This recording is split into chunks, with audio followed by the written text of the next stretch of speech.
Mythes et complots avec Christian Page. Christian Page, bonjour. Salut Benoît. Dans Mythes et complots, des médecins qui cherchent des patients au Québec, c'en est un. C'est étonnant. Je veux juste dire aux gens, là, je sais, vous m'écrivez, allez voir la page de l'émission, allez voir le site du 98.5fm.ca. D'abord, c'est un très joli site. Ma patronne Nadia m'a demandé de le plugger, donc je le plug. Mais allez voir ça parce que sur la page de l'émission, il y a toutes les coordonnées de la clinique Mont-Carmel pour appeler, pour vous y rendre, pour vous faire soigner. Il y a des médecins qui vous y attendent. Écoute, Benoît, quand je suis arrivé en studio et j'ai entendu cette nouvelle-là, je me suis dit, c'est le monde à l'envers. Des médecins qui courent après des patients. Ben oui. C'est étonnant, vraiment étonnant. Bon, enfin. Et puisque l'on parle de plugger, hein?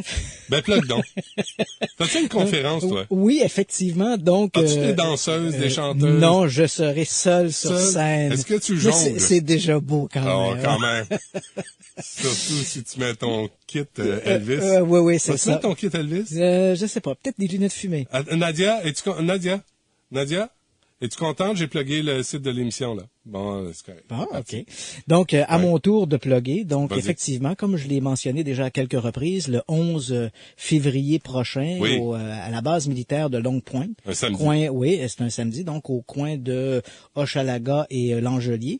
Je tiendrai donc ma première conférence depuis 17 ans qui aura pour thème l'enquêteur du paranormal, du titre d'un bouquin que j'ai publié C'est récemment. toi, ça? Oui, absolument. Et le sous-titre de cette conférence, c'est Savoir sans se faire avoir. Ah, ça, c'est bon. Ouais, parce que moi, je suis un petit peu, ça fait 35 ans que je suis dans le domaine, Ouais. puis j'en ai eu un petit peu plein le pompon de voir des gens nous raconter n'importe quoi, Ouais. nous vendre toutes sortes de salades. Moi, ce que j'aime de toi, Christian, puis prends-le en note, parce que je le dirai pas souvent, mais tu restes toujours un peu sceptique. Oui, absolument. Mais tu veux explorer le sujet. Tu veux aller voir ce qui se passe, mais avec un peu de précaution. Oui, je pense que un sain scepticisme, c'est le critère de base avant de s'engager dans des trucs comme ça. N'est-ce pas? Regardons les faits et rappelons-nous donc que l'explication surnaturelle doit toujours être la dernière en bas de la liste, pas la première à favoriser. Oui. Donc, effectivement, c'est le 11 février prochain. J'ai un site web, le christianpage.ca, christianpage d'un seul mot.ca. Les gens ont simplement à se rendre Parfait. sur le site et vont trouver toutes les informations relatives à ça. Sens-tu la table bouger? Non, pas tout à fait Ok, encore. d'accord. Donc, cela étant dit, revenons à nos moutons. Mais cette conférence-là, là, sérieusement, est-ce que tu vas présenter tu sais, ce que tu nous présentes ici, ce que moi je vois en studio, Oui. tu sais, les rapports et les sons. Absolument, Ah, oui? absolument. Donc, tu vois, je me suis un peu inspiré de cet ouvrage que j'ai écrit, Ouais. mais il y a beaucoup de choses que les gens ne peuvent pas retrouver dans l'ouvrage. C'est Par ça. exemple, des rapports de police, des documents, des photographies qui ont été prises sur les lieux. Donc, tout ça ne peut pas être mis dans un bouquin de 200 pages. Là. C'est très le fun à voir. Donc, effectivement, Ouais. donc on aura en salle ces éléments-là. Et ensuite, ça sera suivi d'une conversation. Moi, j'aime beaucoup l'interaction avec le public. J'aime que les gens Ouais. parlent, les gens communiquent et ça nous amène à réfléchir là-dessus. Est-ce que je peux faire ta première partie? Si tu veux, OK, absolument. parfait, Je je sais vais que être tu aimes beaucoup parler du Viagra. Oui, le Donc, Viagra, Cialis. de l'efficacité de tout ça. Oui, c'est ça. Hein? Et c'est quoi les autres? Il y en a plein. Non. Pourquoi tu dis ça? Pourquoi tu me dis... Là, j'ai l'air du pervers papa qui essaye de toutes sortes de pilules pour avoir du sang dans l'engin. Ben non, Ah, Benoît. bravo. Ben non, Benoît. Merci. Écoute, je me suis dit Moi, que je suis là pour t'aider. une tâche sociale. C'est une tâche sociale. C'est Une un mandat. tâche? Non, un mandat social. Ah, d'accord. Tu viens un peu à l'aide. Mauvais choix de verbe, mais tous c'est ces... correct. Bon, OK, C'est assez. voilà. Un fantôme m'a dit de le faire. Non, on passe pas à ça. On va non. parler Ah, du monde. Excuse-moi d'être à l'envers. Ben oui. OK, le monstre du Loch Ness. Oui, voilà. Donc, La grosse chose qui sort du lac. Ouais, donc donc cette semaine, je me suis inspiré d'une nouvelle pour amener un sujet. Donc le Daily Mail, un journal britannique, a annoncé cette semaine que pour le concours 2011 des meilleurs témoignages sur le monstre du Loch Ness, on avait 3 finalistes qui étaient en lice et tout ça pour recevoir un prix de 1000 livres sterling, Quand même. donc à peu près 2000 $ canadiens. Le concours est organisé chaque année par le fan club officiel du monstre du Loch Ness qui se trouve à Inverness, c'est tout au bout du Loch Ness en Écosse. Donc eux organisent chaque année un concours pour souligner les meilleures observations rapportées du monstre du Loch Ness.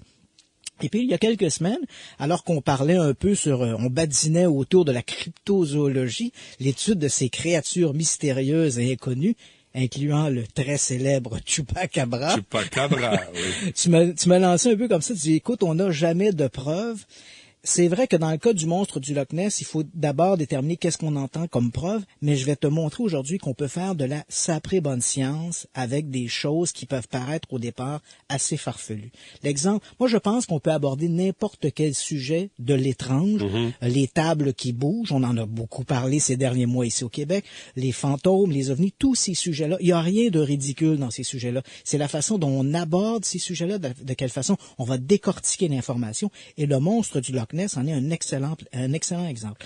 D'abord, disons que le phénomène du monstre du Loch Ness n'est pas un phénomène unique, c'est-à-dire qu'il y a un peu partout à travers le monde des dizaines de lacs qui ont la réputation d'avoir de curieux locataires, des bébites.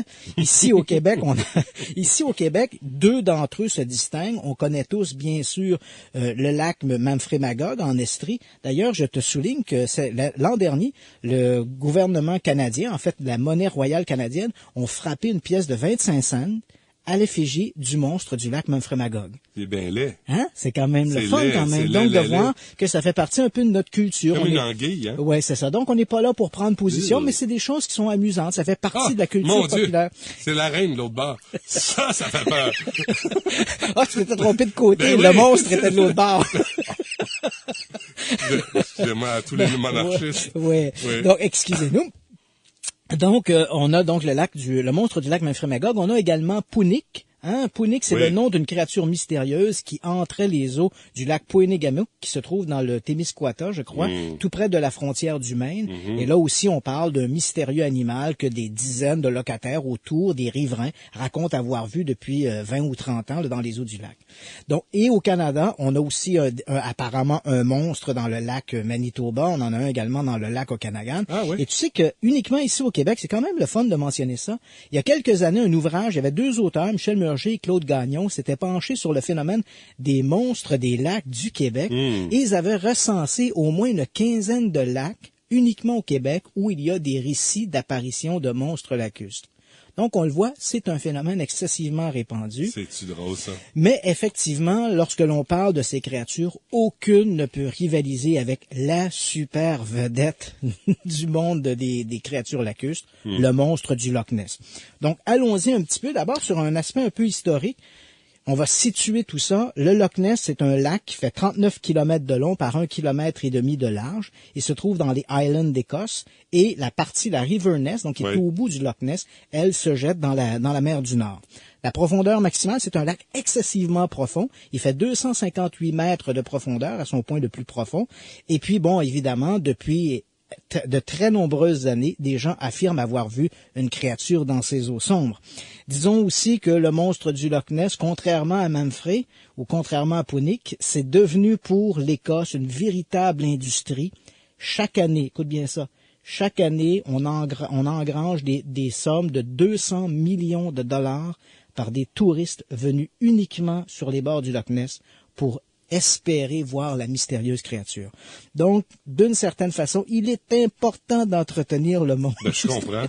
Et on a même un musée du monstre à Dramatrochit qui se trouve, c'est une petite ville qui est située sur les bords du Loch Ness, du côté ouest. On m'écrit, Christine écrit, il y a le monstre aussi dans le lac Champlain, Champ. Oui, Champ. C'est vrai, ça? Oui, effectivement. Donc, depuis, en fait, le premier témoignage apparemment de Champ serait Samuel de Champlain lui-même dans ses chroniques qui raconte avoir vu un animal qui ressemblait à plusieurs grands barils, c'est le mot qu'il utilise, plusieurs grands barils bout à bout. Parce que c'est assez amusant lorsque l'on parle. Oui, comme si c'était il parlait d'un corps énorme. Le corps de l'animal disait que c'était gros comme des barils. Okay. C'est assez amusant d'ailleurs de parler de ça parce que lorsque l'on parle dans le folklore populaire de monstres lacustres, les gens ont souvent comme image une sorte de monstre préhistorique avec des nageoires en forme de pagaie et un grand cou, alors que dans la réalité, lorsque l'on collige les témoignages, les gens parlent généralement d'une espèce de grosse anguille, un animal qui ressemble à un serpent. Donc, on devrait parler plus de serpent marin ou de serpent de lac. Avec des dents. Oui, avec des dents, bien sûr. Non, mais c'est épouvantable, des anguilles, là. On mange ça dans des sushis, c'est dégueulasse. Oui, ça serait le sujet d'une autre chronique, les sushis. Culinaire. Mais des complots culinaires. Donc, dans le cas du monstre du Loch Ness, la première apparition rapportée de la créature date de l'an 565 après Jésus-Christ. Tu vas me dire, c'était pas le Père Noël.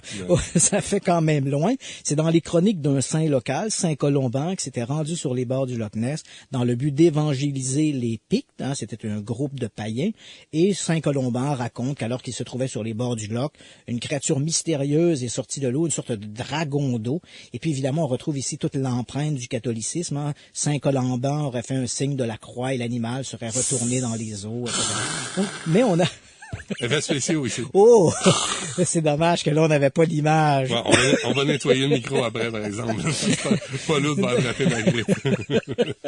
Donc, on a ce premier récit, mais c'est vrai qu'au cours des 14 siècles qui vont suivre, Nessie se montre très discret. Elle vieillit pas non plus. Non, donc les premières véritables apparitions contemporaines qui vont vraiment faire de Nessie un phénomène débutent en 1933. Cette année-là, on inaugure une route qui longe les bords du Loch Ness. Donc, les gens peuvent circuler et avoir une bonne vue sur le lac. Et à partir de là, les gens vont se mettre à raconter qu'ils ont vu cette mystérieuse créature, qu'ils décrivent encore une fois, comme dans la plupart des témoignages de créatures lacustres, décrivent comme un énorme anguille, un grand serpent, et qui fait parfois des bosses à la surface de l'eau, parfois la tête sort de l'eau. Et ces gens-là, donc, des gens vont commencer à colliger ces témoignages. Mais il faut qu'il y ait une famille, parce que si t'en as juste un, il meurt à la fin de Benoît, ne brise pas mon punch. Ne brise pas mon punch. Et le phénomène va atteindre une sorte de pic, va atteindre son paroxysme en 1934. Et là, il y a un petit indice. Le 1er avril 1934, un médecin, le docteur Wilson, que l'on dit être gynécologue à Londres, se trouve sur les bords du Loch Ness et il va prendre une photographie. Mais curieusement, sa photographie ne montre pas un serpent de mer, mais montre réellement l'image populaire que l'on se fait, c'est-à-dire une sorte de dinosaure avec la tête sortie de l'eau. Cette photographie, connue sous le nom de photo du chirurgien, va devenir la photo la plus célèbre du monstre du Loch Ness. Tous les ouvrages qui traitent du monstre, tous les sites web qui parlent du monstre reprennent cette photographie. Elle est reprise dans les journaux britanniques quelques jours plus tard et on peut dire qu'avec la photo dite du chirurgien, le phénomène du monstre du Loch Ness est lancé. Donc, éventuellement, tous les gens vont commencer à affluer vers le Loch Ness en espérant voir cette mystérieuse créature. Mais évidemment, les témoignages sont toujours très controversés parce qu'un témoignage, faut bien le dire, parce que on parle entre témoignages et preuves. Un témoignage, disons-le tout de suite, les sceptiques militants nous disent toujours, les témoignages, ça vaut rien. Entendons-nous, si un témoignage ne valait rien, on fermerait les tribunaux et on libérerait au moins 50% des prisonniers qui sont incarcérés. Donc, un témoignage a une valeur. Mais on comprend bien qu'un témoignage pris seul est toujours très fragile. Donc, c'est un peu ce que l'on se retrouve avec le cas du monstre du Loch Ness. Es-tu allé? Oui, à 2 reprises sur le Loch Ness. Et? J'ai pas vu la bébite. Mais je me suis saprement amusé. C'est l'essentiel. Merci, Christian Page. On s'arrête un instant. On va faire une petite pause. On revient tout de suite après.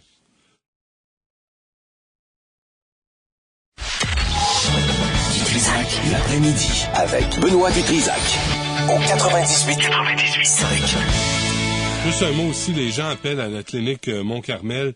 La boîte vocale est pleine. C'est sûr, là, ils sont débordés. Tout le monde appelle en même temps.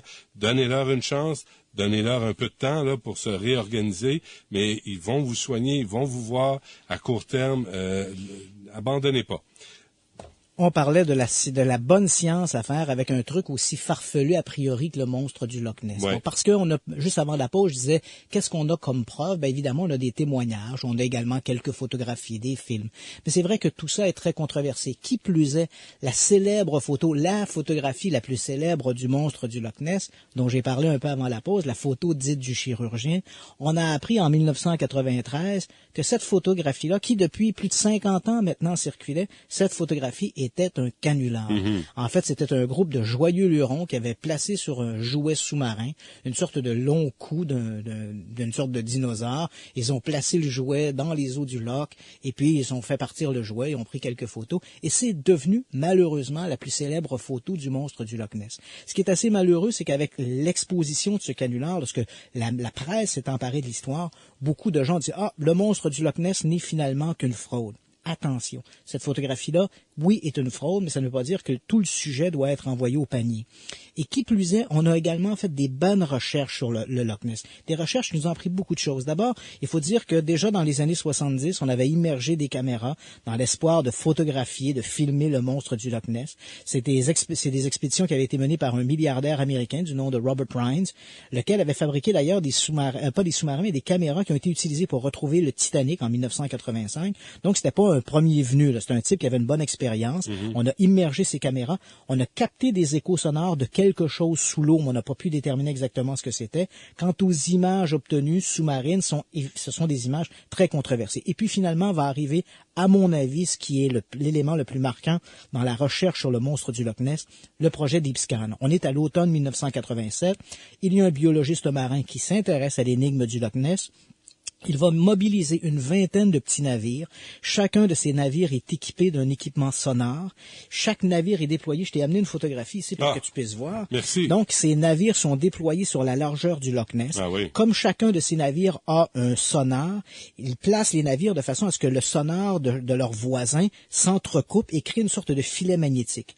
Les bateaux vont remonter pendant une semaine, les navires vont remonter, donc cette vingtaine de petites embarcations vont remonter du nord au sud et du sud au nord le Loch Ness. Mais le sonar touchait le fond? Touchait le fond. Et Adrian Shine, le maître d'œuvre du projet Deep Scan, c'était le nom du projet, et crois-le ou non, Benoît, je t'ai même amené une copie du projet Deep Scan. Voilà. C'est ce document extraordinaire. Et on va donc remonter le Loch et à 3 reprises. Shine avait dit, s'il y a un monstre dans le Loch Ness, il ne pourra pas nous échapper. Et à 3 reprises, ils ont capté des échos sonores très importants qu'ils n'ont pas pu expliquer par la faune locale. C'est un grand lac. Oui, c'est un très, très grand lac, l'un des plus grands lacs du monde, l'un des plus profonds, en tout cas, le Loch Ness. Et tout ça nous amène à quoi? On a fait ici de la bonne science. On a appliqué une méthode rigoureuse. Qu'est-ce que tout cela nous a appris? Aujourd'hui, on peut se prononcer de façon plus certaine sur pas l'ensemble, pas toutes les observations du monstre du Loch Ness, mais à tout le moins sur l'ensemble des observations. Adrian Shine a démontré d'abord, oublions l'idée d'un survivant, un monstre survivant de la préhistoire, là, les monstres de l'époque du Crétacé, du Jurassique. Ouais. Ces animaux-là étaient des animaux qui respiraient de l'air. Ils devaient donc monter à la surface toutes les 20 minutes à peu près pour respirer.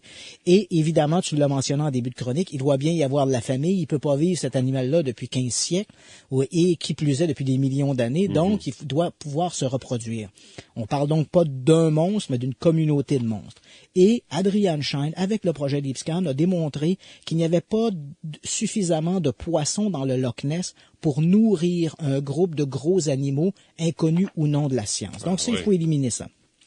Alors, comment réagir par rapport au témoignage? Adrian Shine émet une hypothèse audacieuse, c'est vrai, mais qui a l'avantage de répondre à un certain nombre d'éléments. Pour Adrian Shine, il faut bien savoir que dans le Loch Ness, on a plusieurs variétés de poissons, dont les plus gros sont des saumons qui font à peu près, je dirais, 1 mètre de long, maximum. Adrian Shine émet l'hypothèse suivante. Comme le Loch Ness se jette, ou en tout cas rejoint la mer du Nord, il croit que des esturgeons de la Baltique, d'énormes poissons qui peuvent faire 3 mètres de long, peser 200 kilos, pourraient remonter... 3 mètres, c'est 20 pieds. Oui, c'est énorme, là. Ouais. Donc, ces poissons-là pourraient remonter la rivière Ness. Ce sont des poissons qui vivent en eau salée et vont frayer en eau douce, en eau vive. Ils pourraient remonter la rivière Ness, se rendre jusque dans le Loch Ness pour frayer et ensuite retourner à la mer. Si toi, t'es un riverain, si toi, t'es un homme qui est habitué de pêcher sur le Loch Ness et tu sais que les poissons les plus gros sont des saumons d'à peu près 1 mètre de long, écoute, lorsque tu vois arriver aux côtés de ton bateau une sorte de dos crénelé qui fait 3 mètres de long, tu ne peux que crier au monstre. Ouais. Adrian Shine, non seulement a réussi à démontrer que l'idée d'un groupe de gros animaux vivant dans le Loch Ness ne peut pas exister parce qu'il n'y a pas la nourriture suffisante, mais non seulement il arrive également à proposer une identité zoologique à ce monstre sans avoir à ridiculiser l'ensemble des témoignages. Et c'est ça qu'il faut toujours garder à l'esprit. C'est trop facile de dire « les gens qui ont vu le monstre du Loch Ness en Écosse, c'est connu, les Écossais aiment le whisky, ils étaient tous sous, etc. » Ça fonctionne pas, ça. Il y a un corpus de témoignages importants. Des gens ont photographié des anomalies à la surface du Loch Ness, des sortes de dos crénelés, des bosses dans l'eau. Tous ces gens-là ne mentent pas. Tous ces gens-là ont vu quelque chose qui les a intrigués intrigué, d'autant plus si tu es un riverain, que tu habites là depuis des générations. Ton père a habité là, tes grands-parents habitaient là. Ces gens-là connaissent bien la faune locale. Donc, lorsque ces gens disent « on a vu quelque chose d'étonnant », il faut tenir compte de ça.